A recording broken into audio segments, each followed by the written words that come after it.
ఇందులో తెల్లవారుజామున తెలిసినటువంటి దేవాలయం నుంచి అమ్మవారికి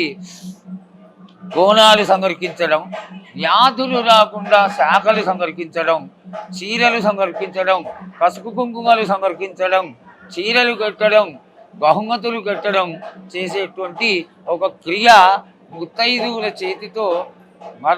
సాయంత్రం వరకు సాగుతుంది. అదేవిధంగా సాయంత్రం ఈ యొక్క ఆదివారం నాడు అమ్మవారి సోదరుడైనటువంటి పోతరాజుల విన్యాసంతో చక్కగా పలహారం బండ్లని అలంకారం చేసి వాటిలో మళ్ళీ పలహారాలు తీసుకొని మేళతాళాలతో వచ్చి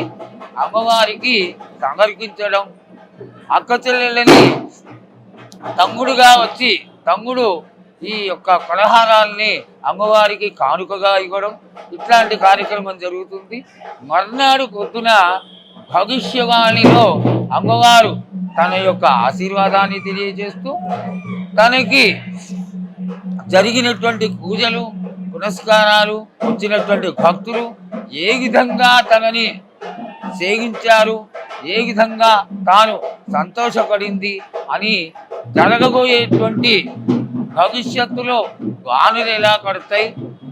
ఎండలు ఎలా కాస్తాయి, ఖాళీ కొండలు ఏ విధంగా ఉంటాయని తెలియజేస్తూ తన ఆశీర్వాదాన్ని తెలియజేస్తూ ఉంటుంది. ఆ విధంగా తెలియజేసిన జగన్మాత గజారూఢి ఘట స్వరూపునిగా అత్తవారింటికి వెళ్ళిపోవడం అనేది ఇక్కడ ఉజ్జయిని మహాకాళిగా వచ్చి లష్కరి కోణాల పండగ విశిష్టతతో ఉన్నటువంటి మహాకాళి అమ్మవారి యొక్క విశిష్టత. ఈ విధంగా ఆశీర్వాదాన్ని తెలియజేస్తూ అత్తవారింటికి వెళ్ళిపోతూ